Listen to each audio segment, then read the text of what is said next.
സംസ്ഥാനങ്ങളെന്ന് പറയുമ്പോൾ കേരളത്തിൽ നിന്ന് പുറത്തുള്ള മിക്കവാറും എല്ലാ സംസ്ഥാനങ്ങളിൽ നിന്ന് തന്നെ ഇവിടേക്ക് ജോലിക്ക് വേണ്ടി ആൾക്കാർ നിരന്തരം പ്രവഹിച്ചു കൊണ്ടിരിക്കുകയാണ്.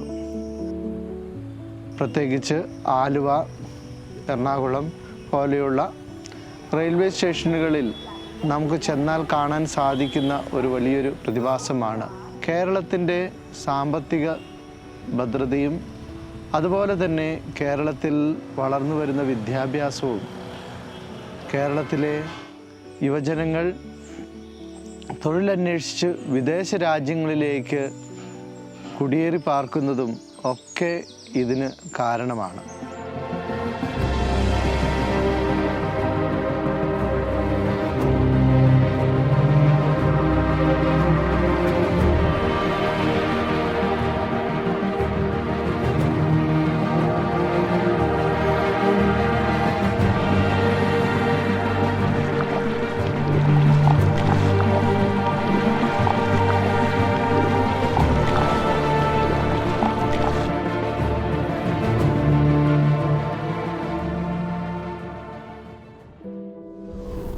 कलकत्ता इनका तो सुഖമില്ല ഭയങ്കര പാടാ ജോലി കിട്ടും ലേക്കിൻ എത്ര ഇവിടുത്തെ ശമ്പളം എനിക്ക് എത്ര ശമ്പളം അവിടെ കിട്ടത്തില്ല ലേക്കിൻ അവിടെ ജോലി भी ഒത്തിരി എല്ലാ സമയത്ത് കിട്ടാൻ ഭയങ്കര പാടാ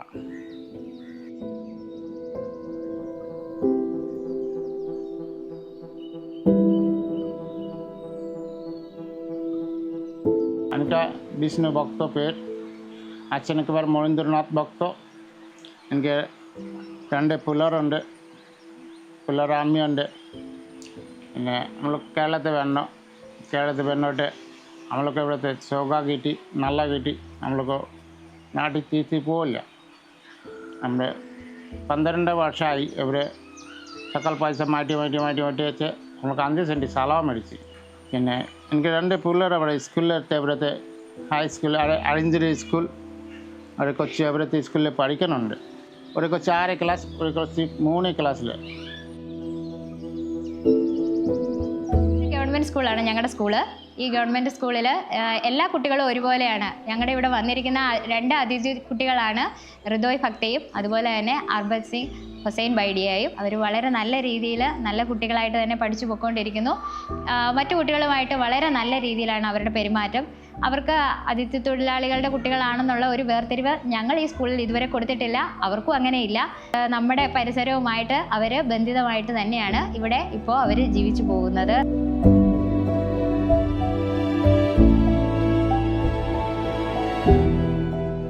വിദ്യാലയങ്ങളിൽ പഠിക്കുന്നവരുടെ കണക്കുകൾ പരിശോധിച്ചാൽ വളരെ നല്ല നിലയിൽ കുട്ടികൾക്ക് വിദ്യാഭ്യാസം അവർ നൽകുന്നുണ്ട്. ടെക്നിക്കൽ ലെവൽ വരെ പഠിക്കുന്ന അതിഥി തൊഴിലാളികളുടെ മക്കളുണ്ട്.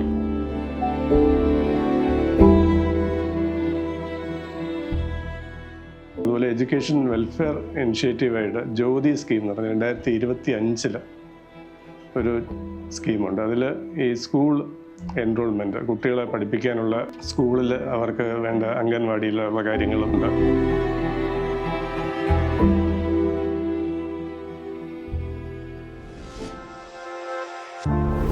സംസ്ഥാനത്ത് ഏകദേശം 25 ലക്ഷത്തോളം അതിഥി തൊഴിലാളികളുണ്ടെന്നുള്ളതാണ് അനൗദ്യോഗികമായ കണക്ക്. നമുക്കറിയാം നമ്മുടെ ചുറ്റുവട്ടമുള്ള നാം ഇടപെടുന്ന എല്ലാ മേഖലകളിലും ഹോട്ടലുകളിലും റെസ്റ്റോറൻറ്റുകളിലും ബേക്കറികളിലും എല്ലാ മേഖലകളിലും അതിഥി തൊഴിലാളികളുടെ സാന്നിധ്യമുണ്ട്. നിർമ്മാണ തൊഴിലാളികളായിട്ടും സലൂണുകളിലും ഭക്ഷണശാലകളിലും എല്ലാം അവരുടെ സാന്നിധ്യമുണ്ട്.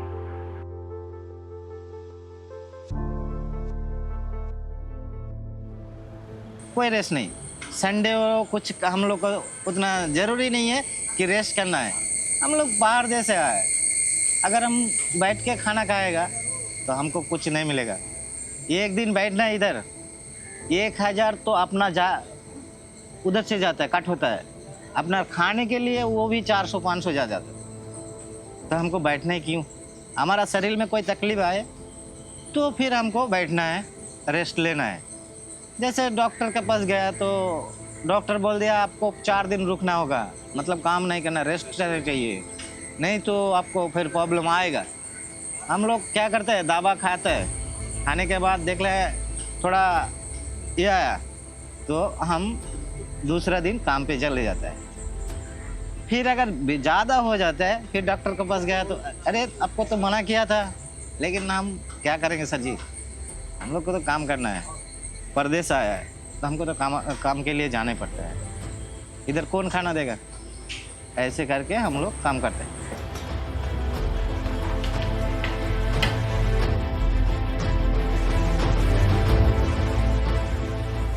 മുറിയാണ് ഒരു അടിത്തറയൊന്നും കെട്ടിയിട്ടൊന്നുമില്ല, ഇങ്ങനെ ഒരു കട്ട ഉറക്കി അടുക്കുക, മൊത്തം അടുക്കിയിട്ട് അത് കെട്ടിയിട്ട് അതിൻ്റെ പുറത്ത് കുറേ കട്ട വെച്ച് കെട്ടി ഒരു ഷീറ്റിടുക. അതിനകത്ത് 2 പുൽപ്പായി ഇട്ടാണ് നിൽക്കുന്ന കിടപ്പ്. അതിനകത്താണ് ചാപ്പാട് വെക്കുന്നു, കിടക്കുന്നു, ഇരിക്കുന്നു, എല്ലാം അതിനകത്ത്. കണ്ടാൽ നമുക്കൂടെ സങ്കടം വരും. എൻ്റെ ജീവിതം ഇതൊക്കെ കിടക്കുന്നതൊക്കെ കണ്ടാൽ 10,000 1200 രൂപയ്ക്ക് ഒക്കെ പണിയുന്നൊരു സംഭവം ശരിയാണ്. പക്ഷേ അതിനകത്തൊക്കെ കിടപ്പ് ഉണ്ടാവണല്ലോ, ദൈവം പോലും പൊറുക്കത്തില്ല. ചിലത്തൊക്കെ ആണെങ്കിൽ 1000 1200 രൂപ കൊടുത്ത കട്ടിൽ കാണും, ചിലടത്ത് ഫാൻ കാണും. ഇവിടെ ഒരു വാരിക്ക ഇല്ല. എന്നാൽ ഇവിടെ 1500 1600 ഒക്കെ ഇവിടെ ഒരാളോട് മേടിക്കുന്നത്. 30 പക്കവേ 1600 രൂപ, യാതൊരു മാറ്റവും ഇല്ല.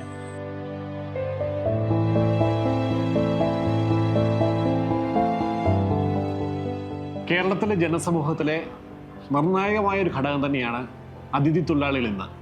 അവരുടെ ആരോഗ്യ പ്രശ്നങ്ങൾ ഒരു പ്രധാനപ്പെട്ട വെല്ലുവിളി ഇന്ന് നേരിടുന്നുണ്ട്. ഞങ്ങൾ ആരോഗ്യവകുപ്പ് ഉദ്യോഗസ്ഥരെ സംബന്ധിച്ചോളം നമ്മുടെ മേഖലയിലെ അതിഥി തൊഴിലാളികളുടെ കൃത്യമായൊരു കണക്ക് നമുക്ക് അത്യാവശ്യമാണ്. അത് മൈഗ്രൻ്റ് രജിസ്റ്റർ എന്ന് പറയുന്ന രജിസ്റ്ററിനകത്ത് കൃത്യമായിട്ട് നമ്മൾ സൂക്ഷിച്ചു വെക്കുന്നുണ്ട്. അവരുടെ താമസ സ്ഥലങ്ങളിലെ കൃത്യമായുള്ള ശുചിത്വ പരിശോധന നമ്മൾ നടത്തുന്നുണ്ട്. പലപ്പോഴും വൃത്തിഹീനമായ സാഹചര്യങ്ങളിലാണ് അവരുടെ താമസ സ്ഥലങ്ങൾ കാണപ്പെടുന്നത്. ശക്തമായ നിയമത്തിലൂടെ, ഇപ്പം പൊതുജനാരോഗ്യ നിയമം 2023 നിലവിൽ വന്നതിന് ശേഷം നമ്മൾ കൃത്യമായ ശുചിത്വ പരിശോധനകളും പൊതുജനാരോഗ്യ നോട്ടീസ് നൽകിക്കൊണ്ട് അവരുടെ താമസ സ്ഥലങ്ങൾ കുറ്റമറ്റ രീതിയിൽ അത് മാറ്റിയെടുക്കുന്നതിന് വേണ്ടിയിട്ടുള്ള ശക്തമായ നിർദ്ദേശങ്ങൾ നമ്മൾ നൽകുന്നുണ്ട്. പകൽ സമയത്തുള്ള രക്തപരിശോധനയിലൂടെയാണ് നമ്മൾ ഇവർക്ക് മലമ്പനി രോഗമുണ്ടോ എന്ന് കണ്ടുപിടിക്കുന്നത്. മലമ്പനി രോഗത്തിൻ്റെ ചിലപ്പോൾ ഇവർ മലമ്പനി രോഗത്തിൻ്റെ എൻഡമിക് ഏരിയകളിൽ നിന്നായിരിക്കും, ഈ അങ്ങനെയുള്ള സംസ്ഥാനങ്ങളിൽ നിന്നായിരിക്കും ഇവർ വരുന്നത്. അപ്പോൾ അവരുടെ രക്തപരിശോധന നടത്തി അവർക്ക് ഈ മലമ്പനിക്ക് കാരണമായിട്ടുള്ള ചില വെക്ടേഴ്സ് ഉണ്ട്, ചില കൊതുക് പരത്തുന്ന അസുഖമാണ്, അനോഫിലിസ് കൊതുകുകൾ പരത്തുന്ന അസുഖമാണ് മലമ്പനി.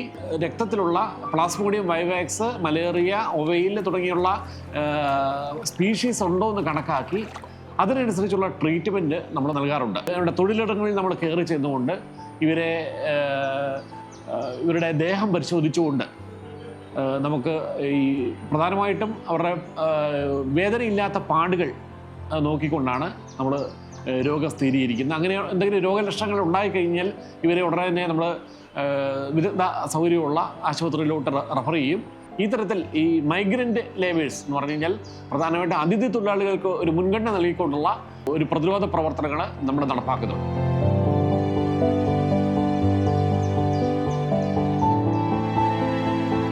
केरला सबसे अच्छा है। नहीं, इतना देश घूम के फिर के देखता हूँ, देखने के बाद भी काम सही से चल रहा है। सब मिल के सही से घूमती रहता है, खाना पीना भी खा रहा हूँ। अभी कोई भी मुसीबत हो रहा है तो ऐसे अस्पताल भी जा रहा है।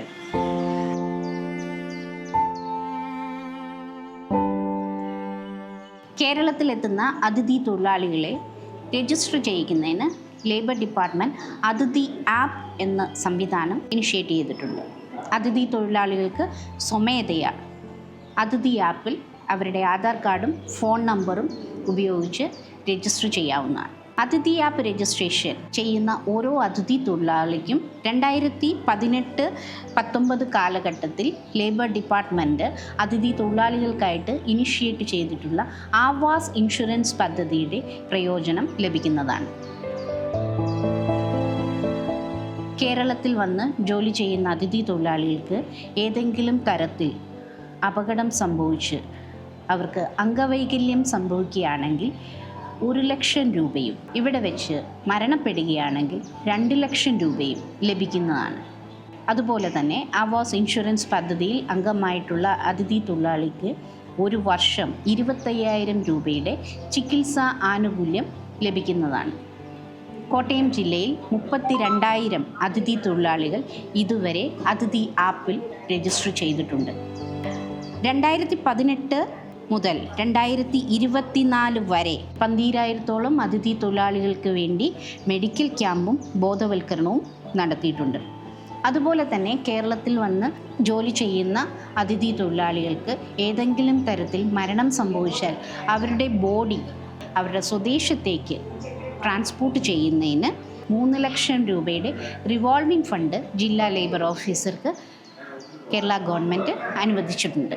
9,76,566 രൂപ 2018 മുതൽ 2024 വരെ 31 അതിഥി തൊഴിലാളികളുടെ മൃതദേഹം സ്വദേശത്തേക്ക് കയറ്റിവിടുന്നതിന് വേണ്ടി ജില്ലാ ലേബർ ഓഫീസർ വിനിയോഗിച്ചിട്ടുണ്ട്.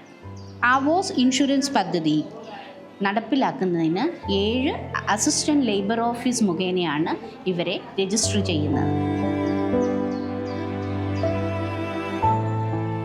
ଖ୍ରୀଷ୍ଟଙ୍କଠାରେ ତୁମ୍ଭର ଯୋଶ୍ୟ ପୁତ୍ର କରିଅଛ, ଏହି ପ୍ରିୟ ସନ୍ତାନମାନଙ୍କ ଉପରେ କୃପା ଦୃଷ୍ଟିପାତ କର, ଯେପରି ଆମେ ପ୍ରକୃତ ସ୍ୱାଧୀନତା ତଥା ସ୍ୱର୍ଗ ରାଜ୍ୟର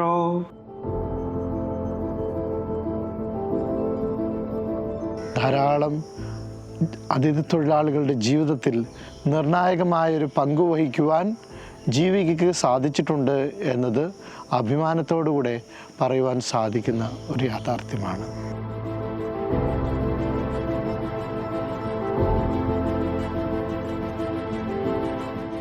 नमाज इधर पाइपर वो मस्जिद है, 2 मस्जिद है, किसी हम नमाज भी पढ़ते हैं, ज़रूरत मतलब कि शुक्रवार को तो इधर रहेगा तो नमाज पढ़ लेते हैं. नमाज जाने समय उधर वो नमाज वमाज पढ़ता है, आदमी से बात करता है.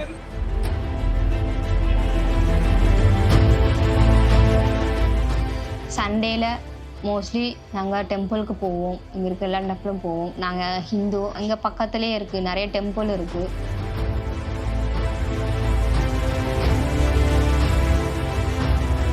பள்ளி அச்சன்மாருக்கு நாங்கள் நல்லா விசாசம் நல்லா அறியும் வச்சு அவங்க கூட நாங்கள் இருந்துட்டு எத்தனை வருஷம் ஆகி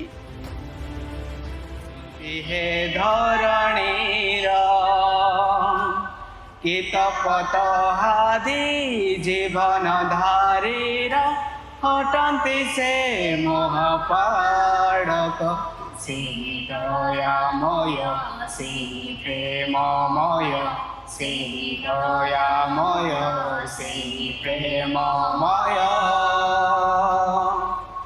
मजी जाए प्रेम रे.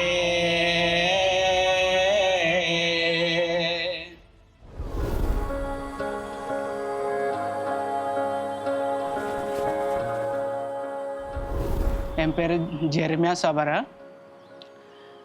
ഞാൻ ഒഡീഷയിൽ നിന്ന് വന്നത് 2015 വന്നത്.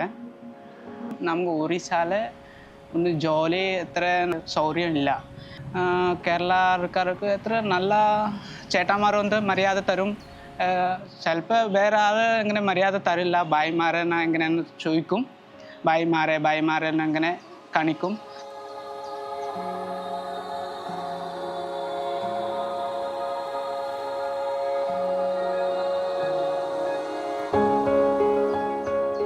ஒரு கூலி ஜோலியான செய்யணும்.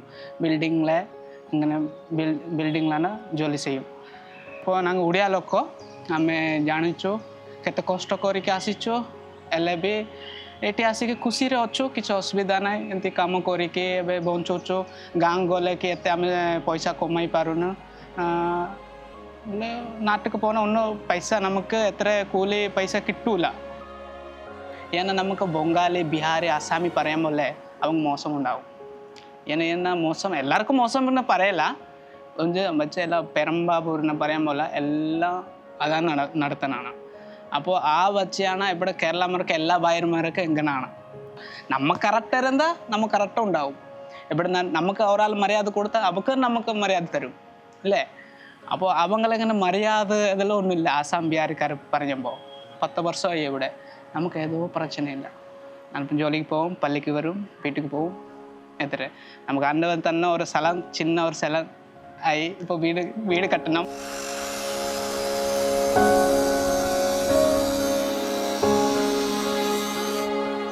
इधर का काम का सिस्टम ही अलग अलग है। जैसे अभी कोई बुलाया, मैं काम पे गया, उधर लिखने का नहीं है, वो हाजिरी डालने के लिए कुछ करते ही नहीं है। हम लोग गया, काम किया, पैसा दिया तो ले लिया, नहीं दिया तो बोला कल आएगा। उसके पास ऐसे करते करते 10 दिन काम कर लिया, उसके बाद पैसा नहीं देता है। पैसा कभी नहीं देता है जब, तो उस टाइम हम लोग पुलिस के पास जाता है। तो वो पुलिस बोलते हैं कि आपके पास कोई डॉक्यूमेंट्स है? तो मेरे पास तो डॉक्यूमेंट्स नहीं है सर। किधर काम किया है? फलाना जगह पे फलाना आदमी का काम किया है, ऐसे बोल के जाता है। तो वो बोला कि नहीं, मेरे पास काम नहीं किया। कभी कभी ऐसा भी कर देता है। इसीलिए केरला में बहुत अच्छा भी है, बहुत खराबी भी है। ये नहीं है कि सब अच्छा ही है, सब तरफ से अच्छा नहीं है। कभी कभी अच्छा है, कभी कभी खराब है।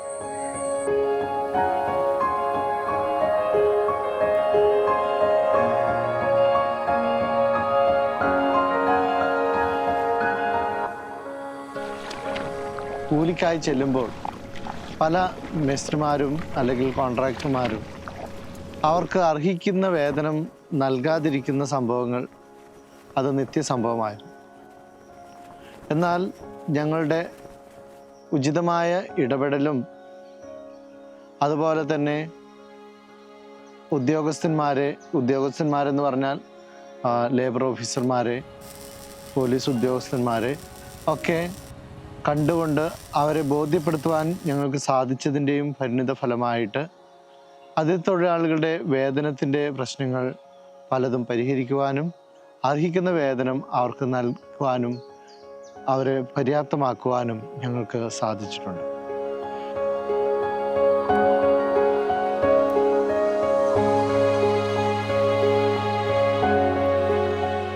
काम में पैसा नहीं, केरला में आया ज़्यादा पैसा दे रहा है, इसीलिए डेली काम करता है, डेली का पैसा मिलता है 1000 रुपया 1100 रुपया ऐसे मिलता है।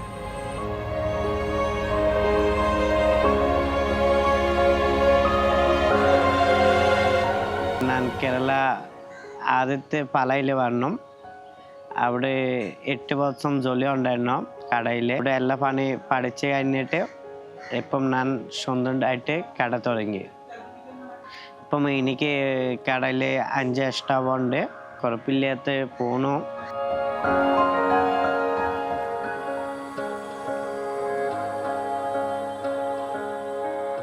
ഈ നേരത്തെ ഈ ലേബറേഴ്സ്, നമ്മളിപ്പോൾ ഇന്ത്യക്കകത്ത് എല്ലാ ലേബറേഴ്സും വരുന്നത് ഒരു ലേബർ ആക്ടിൻ്റെ കീഴിലായിരുന്നു. അപ്പോൾ നേരത്തെ ആണെങ്കിൽ factories act 1948, industrial disputes act 1947, അങ്ങനെ മിനിമം വേജസ് ആക്ട്, ഇങ്ങനെ കുറേ ആക്ടുകളുണ്ട്. ഈ ആക്ടുകളുടെ പരിധിയിലാണ് ഓരോ ലേബറിനും, അതായത് ഒരു തൊഴിലാളി വരുന്നത്. ഇപ്പോഴാ ആക്ടുകളെല്ലാം മാറി പുതിയ നിയമങ്ങളിലോട്ടായി. പുതിയ നിയമം എന്ന് പറയുമ്പോഴത്തേക്ക് അതിൻ്റെ എല്ലാം കോഡുകളിലായി. പുതിയ കോഡാണ് industrial relations code 2020, codes on wages 2019, factories act 1948 അതിപ്പോൾ അതുപോലെ തന്നെ ഉണ്ട്. Skilled, manual, unskilled or skilled, technical, operational, clerical or supervisory, ഇത് ഏത് ടൈപ്പ് ഓഫ് വർക്കും ചെയ്യുന്ന ഒരു ആള് ലേബർ എന്ന് പറയും. അവർ എംപ്ലോയ് ചെയ്യുന്ന ആൾക്കാർ അല്ലെങ്കിൽ അവരെ എംപ്ലോയ് ചെയ്യിക്കുന്ന ആൾക്കാർ എന്തൊക്കെയാണ് നിയമം അനുശാസിക്കുന്ന രീതിയിൽ ചെയ്യേണ്ട കാര്യങ്ങൾ. ആദ്യമായിട്ട് ഈ വരുന്ന ആളുടെ Aadhaar card, ID copy collect ചെയ്ത് വയ്ക്കുക എന്നുള്ളതാണ് ആദ്യം ചെയ്യേണ്ട, തൊഴിൽ ദാതാവ് ചെയ്യേണ്ട ഒരു കർത്തവ്യം. എന്നിട്ട് ഏറ്റവും അടുത്തുള്ള പോലീസ് സ്റ്റേഷനിൽ ഇന്ന ഒരു പേരിൽ ഇന്ന ആൾ, ഇന്ന അഡ്രസ്സിലുള്ള ഒരാൾ എൻ്റെ കീഴിൽ അല്ലെങ്കിൽ എൻ്റെ സ്ഥാപനത്തിൽ ജോലി ചെയ്യുന്നു അല്ലെങ്കിൽ ജോലി ചെയ്യാൻ വന്നിട്ടുണ്ടെന്നുള്ള വിവരം രേഖാമൂലം അവരുടെ ID കോപ്പി സഹിതം പോലീസ് സ്റ്റേഷനിൽ അറിയിക്കുക. ഇത് ബേസിക്കായിട്ട് നമ്മൾ ഓരോരുത്തരും ചെയ്യേണ്ടത്. നമ്മുടെ വീട്ടിലൊരു ഗാർഡനിങ്ങിന് വരുന്ന ഒരാളായ പോലും നമ്മൾ ആ വിവരം പോലീസ് സ്റ്റേഷനിൽ അറിയിക്കണം എന്നാണ്. എങ്കിൽ മാത്രമേ അവരെ കൊണ്ട് എന്തെങ്കിലും ഒരു പ്രശ്നം അല്ലെങ്കിൽ അവർക്ക് എന്തെങ്കിലും ഒരു ബുദ്ധിമുട്ടുണ്ടാവുകയാണെങ്കിൽ അത് സർക്കാരിന് ഇടപെട്ട് അത് ആ പ്രശ്നത്തിലൊരു തീരുമാനം ഉണ്ടാക്കാനോ കഴിയുള്ളൂ. അപ്പോൾ അവർക്ക് കിട്ടേണ്ട വേജസും ആനുകൂല്യങ്ങളും എന്തൊക്കെയാണ്, അത് എത്ര രൂപ വേണം, അവർക്ക് ജീവിത സാഹചര്യങ്ങൾ എങ്ങനെയൊക്കെ ആയിരിക്കണം, ഇതെല്ലാം സർക്കാർ ഓൾറെഡി പറഞ്ഞു വെച്ച ചില നിയമങ്ങളുണ്ട്. Kerala migrant workers welfare scheme 2010, അത് കേരള സർക്കാർ ഇന്ന് ഇൻട്രൊഡ്യൂസ് ചെയ്ത ഒരു സ്കീമാണ്. അപ്പോൾ അതിൽ ഇവർക്ക് വേണ്ട ഹെൽത്ത് ഇൻഷുറൻസ് പ്രൊവൈഡ് ചെയ്യുന്നുണ്ട്, എഡ്യൂക്കേഷൻ അലവൻസ് ഉണ്ട്, ഇവരുടെ കുഞ്ഞുങ്ങളെ പഠിപ്പിക്കാനുള്ള ഒരു അലവൻസ് സർക്കാർ കൊടുക്കുന്നുണ്ട്. പിന്നെ ടെർമിനൽ ബെനിഫിറ്റ്സ്, ഇവർ ജോലി മതിയാക്കി കുറേ വർഷം ചെയ്തിട്ട് കേരളം വിട്ട് തിരിച്ച് നാട്ടിലോട്ട് പോവുകയാണെങ്കിൽ അവർക്കൊരു ടെർമിനൽ ബെനിഫിറ്റ് കൊടുക്കണമെന്ന് അങ്ങനെ ഒരു നിയമവും ഇതിനകത്ത് പറഞ്ഞിട്ടുണ്ട്.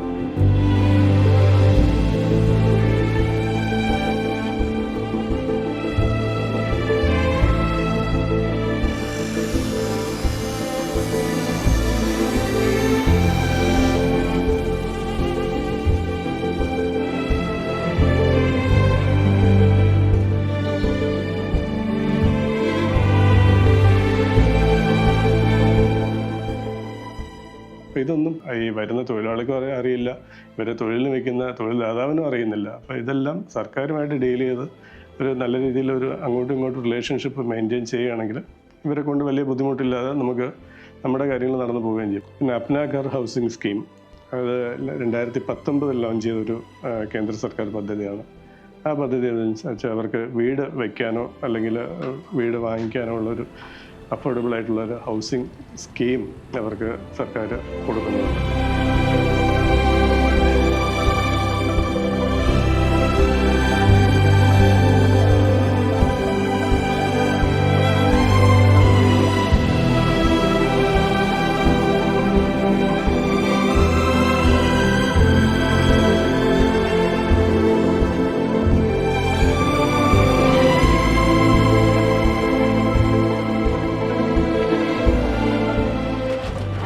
ക്രിമിനലാണെങ്കിൽ മാത്രമേ നമ്മൾ പോലീസ് സ്റ്റേഷനായിട്ട് ബന്ധപ്പെടുന്നു. ക്രിമിനൽ അല്ലാത്ത ഡിസ്പ്യൂട്ട്സ് എല്ലാം ഹാൻഡിൽ ചെയ്യുന്ന ലേബർ കമ്മീഷണറുണ്ട്. അപ്പോൾ എല്ലാ ജില്ലകളിലും ലേബർ കമ്മീഷണർ ഓഫീസുണ്ട്. ആ ലേബർ കമ്മീഷണർ ഓഫീസിൽ ഈ പരാതി നമ്മൾ കൊടുത്തു കഴിഞ്ഞാൽ അവർ ഈ പരാതിക്കാരനെയും ആർക്കെതിരെയാണോ പരാതി കൊടുത്ത് അവർ രണ്ടുപേരും വിളിപ്പിച്ച് ഈ കാര്യങ്ങൾ ചർച്ച ചെയ്ത് ഒരു ചർച്ചയിലൂടെ അത് പരിഹരിക്കാൻ പറ്റുന്നതാണെങ്കിൽ അത് പരിഹരിച്ച് കൊടുക്കും. അതല്ല എന്നുണ്ടെങ്കിൽ ലേബർ കോടതി, ഇപ്പോൾ തിരുവനന്തപുരത്ത് ലേബർ കോടതി പ്രവർത്തിക്കുന്നില്ല, കൊല്ലത്താണ്. കൊല്ലത്തുനിന്ന് അവർ എല്ലാ ജില്ലകളിലും സിറ്റിംഗ് ഉണ്ടാവും. ആ സിറ്റിംഗ് ഉള്ള തിരുവനന്തപുരത്തുള്ള സമയത്ത് തിരുവനന്തപുരത്ത് വരും, അല്ലെങ്കിൽ വേറെ ജില്ലയിലാണെങ്കിൽ അവിടെ. അപ്പോൾ അതാത് ജില്ലകളിൽ പോയിട്ട് ഈ ലേബർ കോടതി വർക്ക് ചെയ്യും. അവർ ഈ കേസ്, ഈ പരാതി കേസാക്കി രജിസ്റ്റർ ചെയ്ത് ഒരു ഇൻഡസ്ട്രിയൽ ഡിസ്പ്യൂട്ട് ID കേസ് എന്ന് പറയും, ഇൻഡസ്ട്രിയൽ ഡിസ്പ്യൂട്ട് കേസായിട്ട് രജിസ്റ്റർ ചെയ്ത് അതിനൊരു പരിഹാരം അവർ കാണാൻ ശ്രമിക്കും.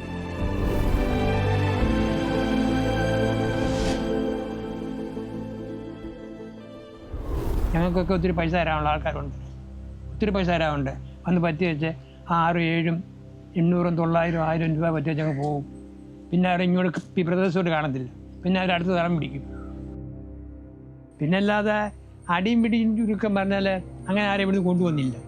എല്ലാ അടിയും പിടിയൊക്കെ ഇവിടെ ഉള്ളത് ഇവിടെ കൊണ്ട് തന്നെ അവർ സോൾവ് ആക്കുക. വേറെ ആരെയും പോലീസ് സ്റ്റേഷനിലും പോകേണ്ട കാര്യം ഇതുവരെ ഉണ്ടായിട്ടില്ല.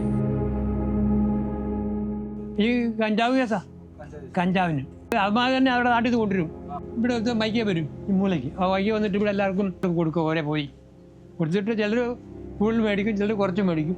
അപ്പോൾ അങ്ങനെ ആയി കഴിയുമ്പോഴത്തേക്ക് അവിടുന്ന് പായ്ക്കറ്റ് കണക്കിന് വരുമ്പോഴത്തേക്ക് ഇവിടെ ആരെങ്കിലും പോലീസുകാർ അവിടെ പോസ്റ്റേണ്ടി ചെന്ന് പറയും. അപ്പോൾ അവർ അന്വേഷിക്കാൻ വേണ്ടി വരുമ്പോഴത്തേക്ക് ഏതൊരു കിട്ടിയാൽ മതി, അവനെ കൊണ്ട് അവരങ്ങ് പോകും.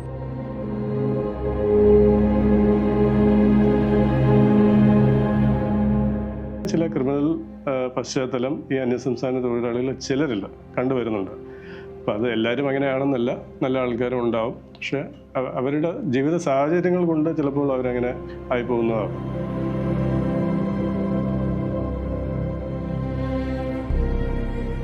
മൈഗ്രൻ്റ് ലേബേഴ്സിനെ സംബന്ധിച്ചോളം കേരള പോലീസിൽ ജനമൈത്രി പോലീസിംഗ് പ്രോജക്റ്റ്, ഈ ബീറ്റ് എല്ലാ പോലീസ് സ്റ്റേഷനുകളിലും വർക്ക് ചെയ്യുന്ന ബീറ്റ് പോലീസ് ഓഫീസേഴ്സ് അവരുടെ സ്റ്റേഷൻ പരിധിയിലുള്ള അതിഥി തൊഴിലാളികളുടെ ഡീറ്റെയിൽസ് എല്ലാം ആ ആപ്പിനകത്ത് കളക്ട് ചെയ്ത് അവരുടെ റെക്കോർഡ് ചെയ്യാൻ വേണ്ടിയിട്ടുള്ള ഒരു എഫേർട്ട് ഉണ്ടായിരുന്നു. അതിൻ്റെ ഭാഗമായിട്ട് ജനമൈത്രി പോലീസ് ഓൾമോസ്റ്റ് 4 ലക്ഷത്തോളം അതിഥി തൊഴിലാളികളുടെ ഡേറ്റ നമ്മൾ കളക്ട് ചെയ്യുമായിരുന്നു.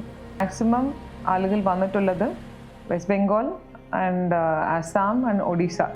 38% അതിഥി തൊഴിലാളികൾ താമസിക്കുന്നത് എറണാകുളം ജില്ലയാണ്. രണ്ടാമത്തത് ട്രിവാൻഡ്രം, മൂന്നാമത്തത് തൃശ്ശൂർ, നാലാമത്തത് കോഴിക്കോട് ജില്ല. ഇവർ ഏത് ഡിസ്ട്രിക്ട്സിൽ നിന്ന് വരുന്നു എന്ന് നോക്കിയാലും വെസ്റ്റ് ബംഗാളിൽ മെയിനായിട്ട് ഈ ബോർഡറിങ് ബംഗ്ലാദേശുമായിട്ട് ബോർഡറുള്ള ഡിസ്ട്രിക്ട്സിൽ നിന്നാണ് കൂടുതൽ ആളുകൾ വരുന്നത്. അപ്പോൾ പോലീസിനെ സംബന്ധിച്ചോളം ചാലഞ്ചസ് ആയിട്ട് വലിയ തോന്നുന്ന ഒരു ചാലഞ്ചായിട്ട് ഞാൻ പറയില്ല. എന്നാലും നമുക്ക് ഒരു ഫ്ലോട്ടിംഗ് പോപ്പുലേഷൻ എപ്പോഴും നമുക്ക് പോലീസിങ്ങിനെ സംബന്ധിച്ചോളം ഒരു ലോ ആൻഡ് ഓർഡർ മെയിൻ്റനൻസ് ആവട്ടെ, prevention and detection of crime ആവട്ടെ, ആ പോയിന്റ് ഓഫ് വ്യൂവിൽ ഫ്ലോട്ടിംഗ് പോപ്പുലേഷൻ എപ്പോഴും ഒരു നമുക്ക് നിരീക്ഷിക്കേണ്ട ഒരു കാറ്റഗറി ഓഫ് പീപ്പിളാണ്. അപ്പോൾ ഇവരും അങ്ങനെയാണ്. ഇപ്പോൾ നമ്മൾ ഏതെങ്കിലും രജിസ്ട്രേഷനോ എന്തെങ്കിലും ഡേറ്റ കളക്ട് ചെയ്യാൻ പോകുമ്പോൾ ഒരു സമയം ഉള്ള ആളുകൾ തിരിച്ച് നമ്മൾ പോകുമ്പോൾ അവിടെ കാണില്ല. സോ അതൊരു ചാലഞ്ച് തന്നെയാണ് നമ്മളെ സംബന്ധിച്ചത്. സോ നമുക്ക് എന്താ വേണ്ടതെന്ന് പറഞ്ഞാൽ പക്ക നമുക്ക് ഡേറ്റാബേസ് വേണം.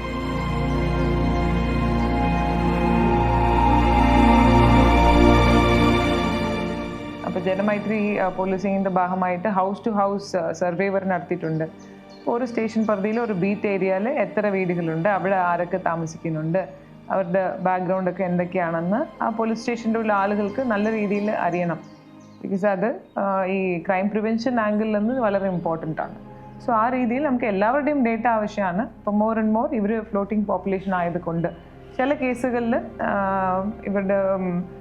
ഇവർ ഇൻവോൾവ് ആയിട്ടുള്ള ചില കേസുകൾ വരും. അപ്പോൾ നമ്മൾ ഇവർ പിടിക്കാൻ നോക്കുമ്പോൾ ആ സ്ഥലങ്ങളിൽ ഉണ്ടാവില്ല, അവർ പെട്ടെന്ന് വേറെ സ്റ്റേറ്റിലേക്കോ പോകാനുള്ള സാധ്യത കൂടുതലാണ്. അപ്പോൾ ആ രീതിയിലൊക്കെ നോക്കുമ്പോൾ ക്രൈം പ്രിവെൻഷൻ ആംഗിളിൽ നോക്കുമ്പോൾ ഇവരുടെ ഡേറ്റാബേസ് വളരെ ഇമ്പോർട്ടൻ്റ് ആണ്.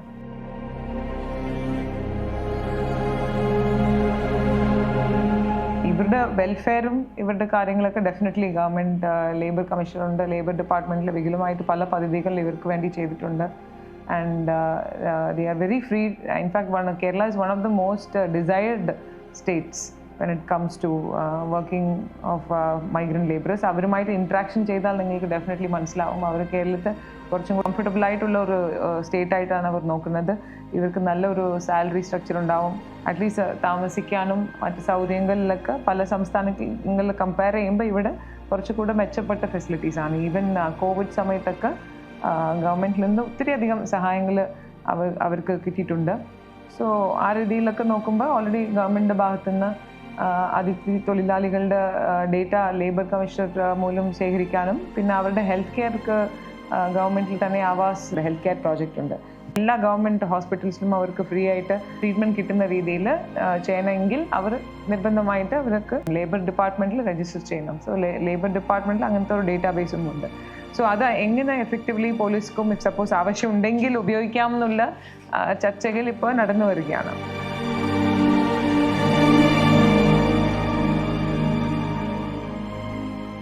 അതിഥി തൊഴിലാളികളുടെ ഇടയിൽ കുറേ കുട്ടികളുണ്ട്. അപ്പോൾ അവരുടെ അവകാശങ്ങൾ എന്തൊക്കെയാണ്, ഈ പോക്സോ കേസുകളൊക്കെ വരാതിരിക്കാൻ വേണ്ടിയിട്ടും കുട്ടികളെ സ്കൂളിലും അംഗൻവാടി സെൻറ്റേഴ്സിലും ചേർക്കാൻ വേണ്ടിയിട്ടും പിന്നെ മയക്കുമരുന്ന് പോലെയുള്ള കാര്യങ്ങൾ വരാതിരിക്കാനും അതിൻ്റെ അഡിക്ഷൻ തടുക്കാൻ വേണ്ടിയിട്ടുള്ള ശ്രമമായിട്ട് ജനമൈത്രി പോലീസിൽ നിന്ന് അവർക്ക് അവയർനെസ് സെഷൻസും നടത്താറുണ്ട്.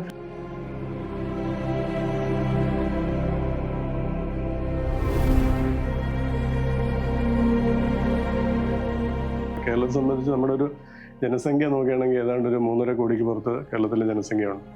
ഇതിൽ അന്യസംസ്ഥാന തൊഴിലാളികൾ എന്ന് പറയുമ്പോൾ തന്നെ അവരൊരു 45-50 ലക്ഷത്തോളം ഉണ്ട്. 10% കൂടുതൽ വരുന്ന ജനസംഖ്യ ഇപ്പോൾ അവരാണ് കേരളത്തിൽ. അപ്പം അത് ഒരു വലിയൊരു നമ്പറായിട്ട് ഇങ്ങനെ കൂടി വരികയാണ്. അപ്പോൾ കുറേ കഴിയുമ്പോഴത്തേക്ക് ഇനി കേരളത്തിലെ ജനങ്ങൾ പകുതിയോളം അവർ അന്യസംസ്ഥാന തൊഴിലാളികൾ ആവാനും സാധ്യതയുണ്ട്.